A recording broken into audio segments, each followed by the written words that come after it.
Il se passe le quoi serveur, ça le casse la couille, la puissance ça bug là, comme ça. Mais qu'est-ce qui se passe?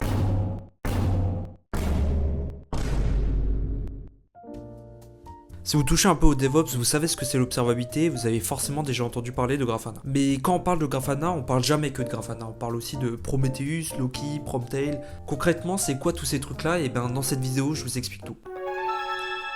Parlons avant tout d'observabilité. Imaginez vous lancez une appli sur votre PC et là elle commence à ramer de fou. Mais vous savez pas pourquoi. Vous avez peut-être déjà essayé d'ouvrir le gestionnaire de tâches pour comprendre qu'est-ce qui se passe sur le PC et qu'est-ce qui fait ramer cette appli. Autre exemple pour les devs, quand vous développez une appli et qu'une fonction ne renvoie pas ce que vous vouliez, vous allez essayer d'afficher des variables dans la fonction pour voir ce qui cloche. Bref, ces deux trucs c'est de l'observabilité. Concrètement, c'est juste regarder l'état interne d'un système ou d'une appli. Et les deux outils qui vous permettent d'observer s'appellent les métriques ou les logs. Dans le premier cas avec le PC, quand vous ouvrez le gestionnaire de tâches, vous allez regarder deux principaux chiffres. Le premier c'est le pourcentage de CPU utilisé sur le CPU total. Et le deuxième, c'est le ratio de mémoire utilisé sur la mémoire totale. Ces deux trucs, c'est des métriques, ça permet de quantifier un état du système. Et dans le deuxième cas avec mon application, les logs permettent d'avoir des infos sur le fonctionnement d'une appli. Imaginons que l'appli crash, et ben on va regarder les erreurs qu'elle a renvoyées pour nous aider à corriger. Bon, maintenant imaginons vous avez une infrastructure avec plein de machines et plein d'applis dans tous les sens. Flemme de regarder sur chaque machine ce qui va pas, il faudrait des outils pour gérer tout ça.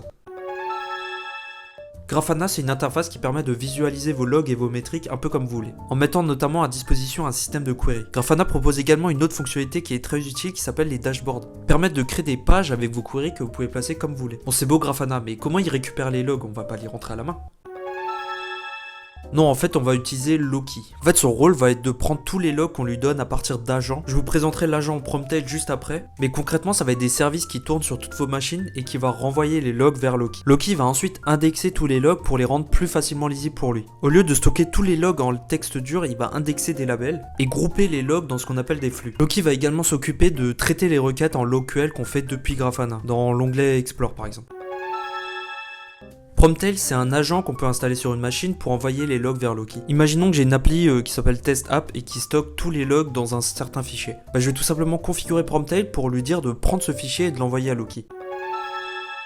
Prometheus, c'est exactement Loki mais pour les métriques. D'ailleurs, si vous connaissez un peu, en fait c'est plutôt l'inverse, c'est plus Loki qui est un Prometheus pour les logs. Bon, j'ai totalement oublié de vous expliquer comment Prometheus marche, mais contrairement à Loki qui va récupérer les logs depuis les agents, Prometheus va les chercher depuis des services qui exposent les métriques. Pour obtenir certaines métriques comme des infos sur le système, notamment le CPU ou la mémoire, il va falloir que vous installiez un exporteur comme Note Exporter sur votre machine, qui va se charger de collecter les métriques hardware et les exposer pour que Prometheus puisse y accéder. Si votre application s'exécute sur un temps limité, je pense notamment des crons, l'appli va pas pouvoir exposer ses métriques indéfiniment. Pour ça, on peut également utiliser des push gateway. Elle va s'occuper d'exposer les métriques à Prometheus. Depuis l'appli, on peut publier ces métriques à la push gateway et Prometheus va pouvoir récupérer les métriques depuis cette push gateway.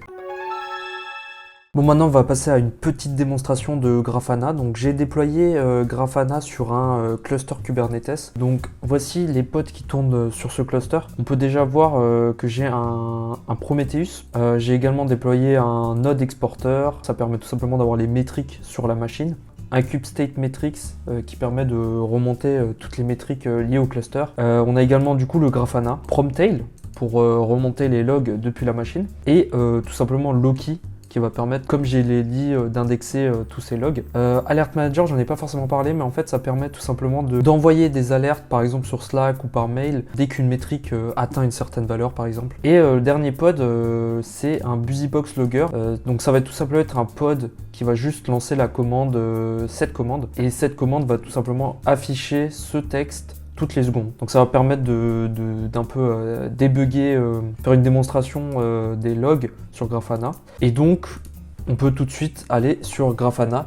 Et le premier onglet que je vais vous présenter, c'est l'onglet Explore. Alors dans l'onglet Explore, on va commencer par un sélecteur qui se retrouve ici et qui permet de choisir la data source. La data source, ça va être par exemple Loki ou Prometheus. Donc si on veut requêter par exemple des logs, je vais tout simplement choisir Loki. Et là, à droite, on peut définir la plage de temps sur laquelle je veux voir mes logs. Donc là, si je clique Last 15 minutes, je vais prendre les logs des 15 dernières minutes. Et ici, on va pouvoir filtrer selon plusieurs labels. Donc là, je vais choisir Pod et je vais tout simplement choisir mon pod BusyBox Logger. Ensuite, je peux tout simplement run la query et là, Loki va me renvoyer les logs du pod BusyBox Logger des 15 dernières minutes.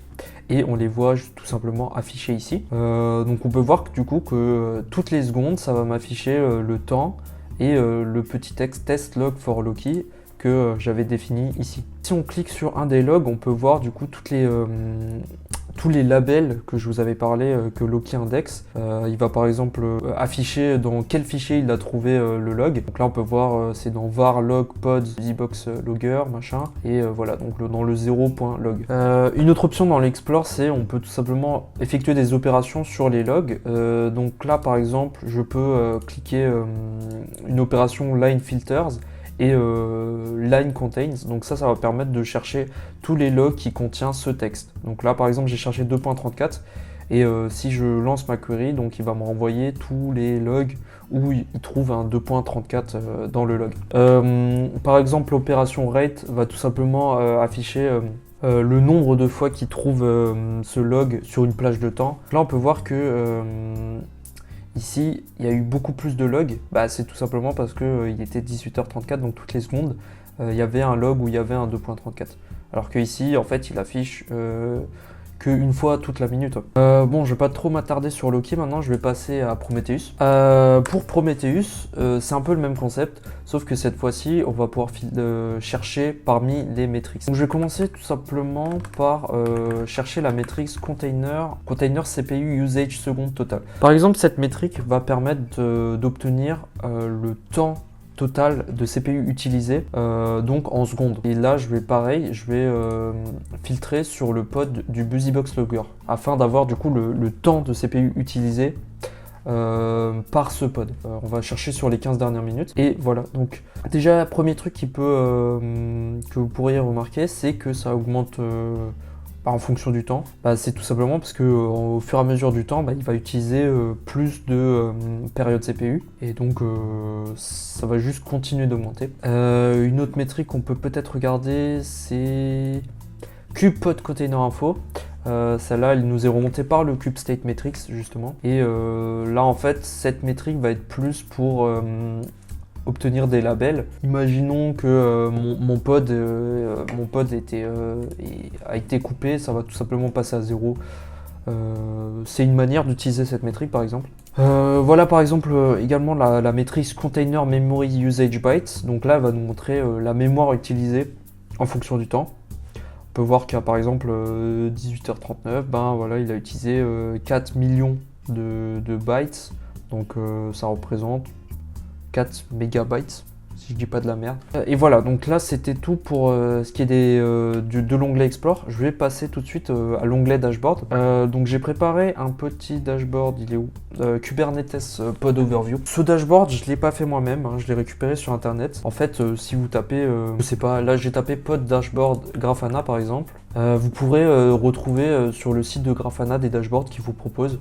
Vous aurez juste du coup à copier le JSON et à l'importer dans votre Grafana et ça va vous générer le dashboard automatiquement. Du coup ce dashboard par exemple va permettre d'obtenir toutes les infos au niveau du pod.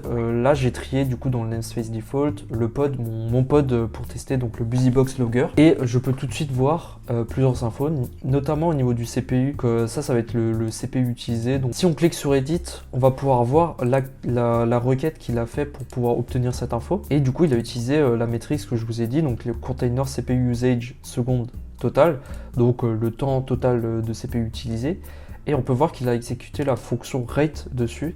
Donc comme je vous l'ai dit, rate ça permet de lisser cette métrique sur 2 minutes. À côté de ça, on a, tout simplement le graphe en fonction du temps, parce que là on avait l'instantané. Également, on a la mémoire. Donc comme je vous l'ai dit, je vous avais montré avant un pic de 4 MB par exemple. Là on voit qu'on est à 3 actuellement. Donc, on voit également le graphe en fonction du temps. Donc par exemple, je sais qu'à 18h42, il utilisait 3,3 MB de mémoire. Et enfin, on a tout ce qui est networking. Pareil, si je fais edit, on peut voir la requête. Il utilise du coup la métrique container network transmit bytes total. Voilà, moi je crois que j'ai Je vous ai assez montré de choses sur Grafana. Si avec ça vous n'arrivez pas à faire vos trucs, franchement, voilà mon tour rapide sur toute la stack Grafana est maintenant fini. J'espère que c'était assez clair pour vous si jamais vous songez à l'utiliser dans votre infrastructure. Perso, je suis convaincu par cette technologie qui, je trouve, est meilleure que ELK. Et c'est tout ce que j'avais à dire dans cette vidéo.